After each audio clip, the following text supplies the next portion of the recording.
നമസ്കാരം. ട്രംപിസം എത്തിയതോടെ അമേരിക്കയും റഷ്യയും കൂടുതൽ അടുക്കുകയാണ്. യുക്രൈൻ പ്രസിഡന്റ് വ്ളാഡിമിർ സെലൻസ്കിയെ ഏകാധിപതിയെന്ന് വിശേഷിപ്പിച്ച് അമേരിക്കൻ പ്രസിഡന്റ് ഡൊണാൾഡ് ട്രംപ് നൽകുന്നത് റഷ്യയ്ക്ക് അനുകൂലമായ സന്ദേശമാണ്. തിരഞ്ഞെടുപ്പ് നടത്താത്ത ഏകാധിപതിയാണ് സെലൻസ്കി എന്നും എത്രയും പെട്ടെന്ന് മാറിയില്ലെങ്കിൽ അദ്ദേഹത്തിനെ രാജ്യം തന്നെ അവശേഷിപ്പിക്കില്ലെന്നും ട്രംപ് വിമർശിച്ചു. തന്റെ സാമൂഹിക മാധ്യമമായ ട്രൂത്തിലൂടെയാണ് ട്രംപിന്റെ വിമർശനം. ഇതോടെ യുക്രൈനുമേൽ റഷ്യയ്ക്ക് മുൻതൂക്കവും കിട്ടുകയാണ്. പണമായും ആയുധമായും റഷ്യക്കെതിരെ പോരാടുന്ന യുക്രൈന് അമേരിക്ക സഹായങ്ങൾ നൽകി വന്നിരുന്നു. എന്നാൽ അതൊന്നും ഇനി കിട്ടില്ല. പുതിയ ലോകക്രമം സൃഷ്ടിക്കുന്നതിന്റെ ഭാഗമായി റഷ്യയുമായി അടുക്കാനാണ് അമേരിക്കയുടെ തീരുമാനം. 2019 സെലൻസ്കി യുക്രൈനിൽ അധികാരത്തിലെത്തിയത്.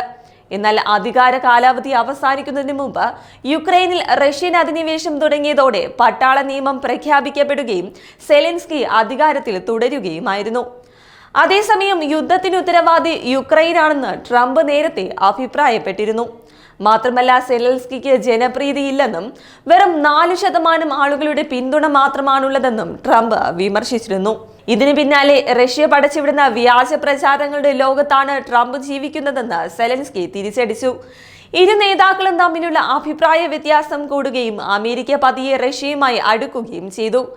2022 ഫെബ്രുവരി 24 റഷ്യ അധിനിവേശം ആരംഭിച്ചതു മുതൽ യുക്രൈന് സർവ്വ പിന്തുണയുമായി നിലകൊണ്ട രാജ്യമായിരുന്നു US. റഷ്യയെ ആഗോളതലത്തിൽ നയതന്ത്രപരമായും സാമ്പത്തികമായും ഒറ്റപ്പെടുത്താൻ മുൻപന്തിയിൽ നിന്നത് ബൈഡൻ സർക്കാരായിരുന്നു. എന്നാൽ ട്രംപ് അതിനില്ലെന്നാണ് ഇപ്പോഴത്തെ നിലപാടിലൂടെ മനസ്സിലാക്കാനാവുന്നത്.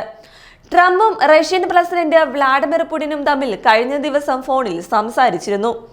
യുക്രൈൻ വിഷയം പരിഹരിക്കുന്നതിനോടൊപ്പം US റഷ്യ നയതന്ത്ര ബന്ധം പുനഃസ്ഥാപിക്കാനും പരസ്പരം സ്ഥാനപതികളെ നിയമിക്കാനും തീരുമാനിച്ചു.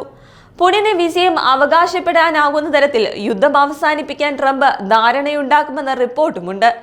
നിർദ്ദിഷ്ട ട്രംപ് പുടിൻ യോഗത്തിന്റെ മുന്നോടിയായി അമേരിക്കൻ റഷ്യൻ പ്രതിനിധികൾ റിയാദിൽ വച്ച് ഒരു ചർച്ചയും നടത്തിയിരുന്നു. സൗദി കിരീടാവകാശി അമീർ മുഹമ്മദ് ബിൻ സൽമാന്റെ നിർദ്ദേശപ്രകാരം ചൊവ്വാഴ്ചയായിരുന്നു ഈ കൂടിക്കാഴ്ച നടന്നത്. ലോകത്ത് സമാധാനം സ്ഥാപിക്കുക, സുരക്ഷ വർദ്ധിപ്പിക്കുക എന്നീ ലക്ഷ്യങ്ങളോടെ സൗദി അറേബ്യ മുൻകൈയെടുത്ത് നടത്തുന്ന ശ്രമങ്ങളുടെ ഭാഗമായാണ് ഇത്തരത്തിലുള്ള കൂടിക്കാഴ്ചകൾക്കും ചർച്ചകൾക്കും റിയാദ് ആതിഥേയത്വം വഹിക്കുന്നത്. കഴിഞ്ഞ 3 വർഷമായി തുടരുന്ന റഷ്യ യുക്രൈൻ യുദ്ധം അവസാനിപ്പിക്കുക തന്നെയാണ് ഇവരുടെ ലക്ഷ്യം.